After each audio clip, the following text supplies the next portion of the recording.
Hello, bueno waradu se waguego, gasto suruguate. So we're going to start out with a book that is from 2019. It's called Our History is the Future, Standing Rock versus the Dakota Access Pipeline.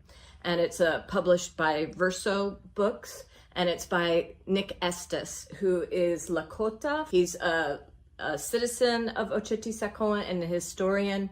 And this is a very personal book for him, but it's very historic. It goes back to look at resistance on the plains at the heart of Turtle Island back in the day, and then at Standing Rock water protection actions in 2016 and 2017.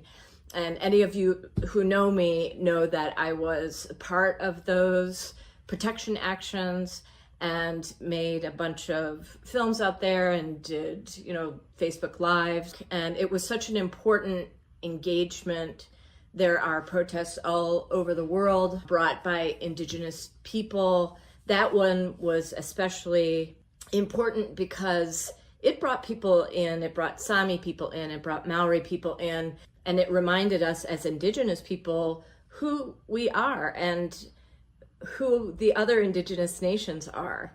It's like the Aztecs would show up in their beautiful feathers, and then there were hakas by the Maori, and it just reminded us of who we are and what connects us as Indigenous nations. I think that was a really important part of it. Just as a reset, the Dakota Access Pipeline was the reason that Standing Rock called Indigenous nations and non-Indigenous allies out to Standing Rock, because it was going to be a 1,172 mile oil pipeline from the Bakken oil fields in North Dakota all the way to Illinois, and going under many rivers, waterways, and especially north of Standing Rock under the Missouri River and Lake Oahe.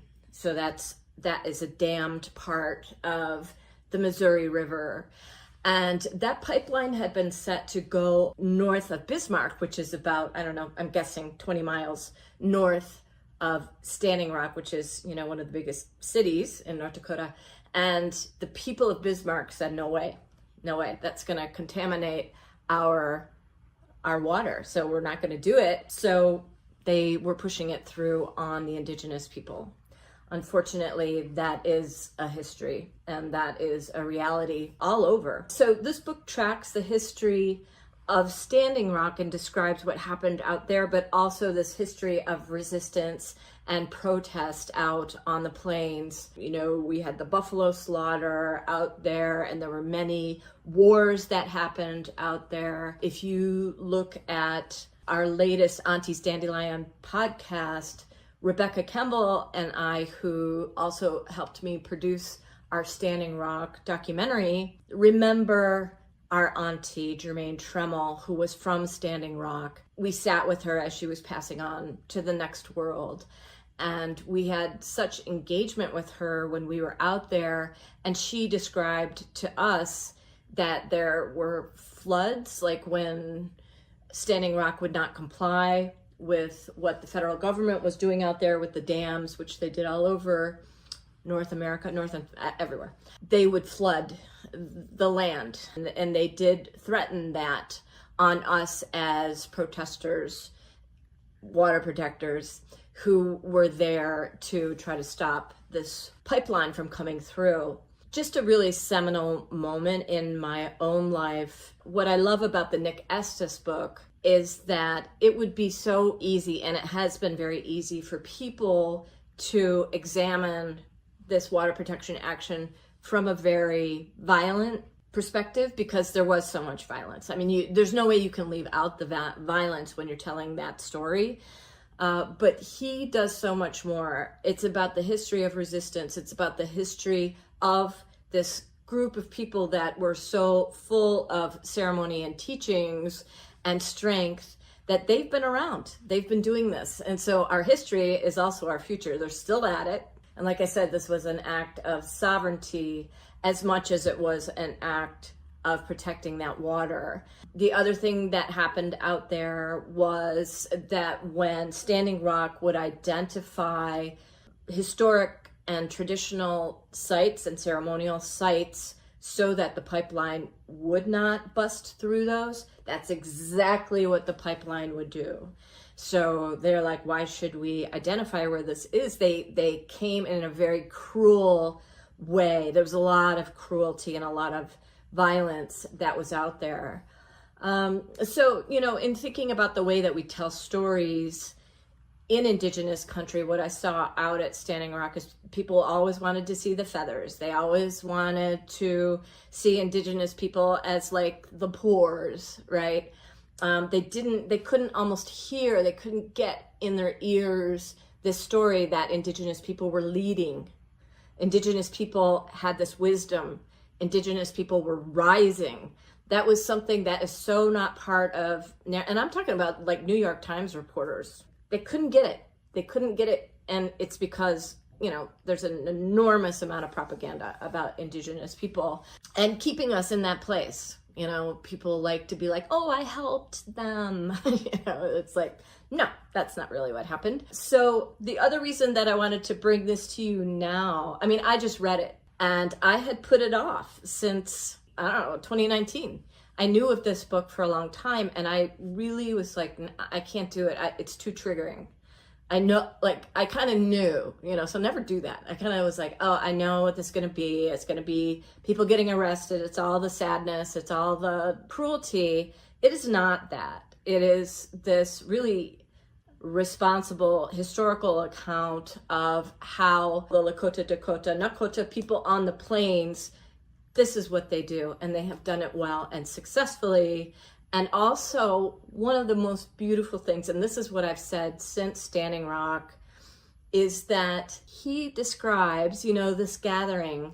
At times it was 10,000 people that came together and camped, and there was free food, and there were, a bunch of kitchens, 5 different kitchens, at last that I counted. People were butchering bison and then distributing them and then showing us how to tan the hides and what happens to all the rest of the bison. West Coast tribes brought their canoes out and they canoed the Missouri River from Bismarck to Standing Rock, which was gorgeous. And they were carving their paddles as they were there. It's just like these cedar canoes. They had revived their traditions of cedar canoes and they trailered them out from the West Coast and then had this moment of the paddle to Standing Rock. And you can check that out too. I did a piece for Yes Magazine on the paddle to Standing Rock. So you can check that out as well. So one thing that I do love about the way that Nick Estes treats this, he does reference a Kahnawake Mohawk scholar, Audra Simpson, and she talks about the refusal, which is really interesting. It's the refusal to accept, I'm reading from, I don't know what page this is, 248 maybe? The refusal to accept the impossible condition of banishment and disappearance from one's homeland and outright dispossession. There's that refusal, but there's also that coming back. So I like that he's quoting Mohawk scholars. But then he goes on to say, what do you fill that with? What do you fill that refusal with? And Estes goes on to say, no DAPL, which was that hashtag Dakota Access Pipeline, right? No DAPL, offered a brief vision of what a future premised on Indigenous justice would look like. Free food, free education, free healthcare, justice. The no DAPL, then this is page 253, the no DAPL camps didn't just imagine a future without settler colonialism and the oppressive institution of the state, but created that future in the here and now. Really important, because people will say that was not a successful protest. It was not a successful protection action because that water is flowing under the Missouri River.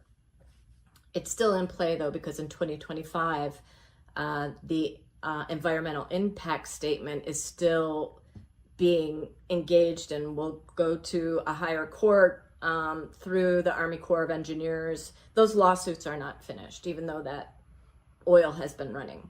He's looking at that as that oil is running, but we found, and we found each other as kin. You know, that's what I've said since we returned from Standing Rock. We found each other and we made kin with each other. We made family. I'm getting emotional. We made family with each other out at Standing Rock.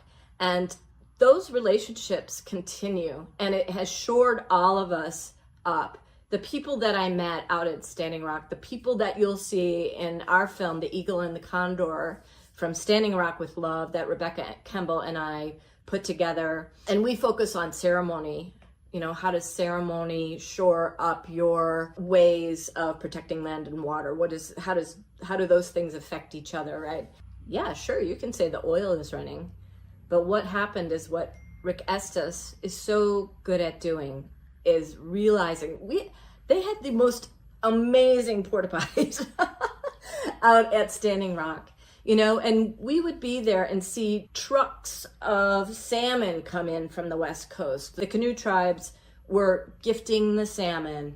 People brought their gifts, they put it into the greater good. And even like the first day that I was at Standing Rock, you know, it was September. I didn't think it was going to be cold, and I was standing up on what was called Facebook Hill, and somebody came up to me and they're like, you're not going to make it. It's too cold. And they just handed me a beautiful down jacket. That was the spirit of Standing Rock. The drone pilots were bringing this new technology at that point. I'm not sure I had really seen a drone before I went out there.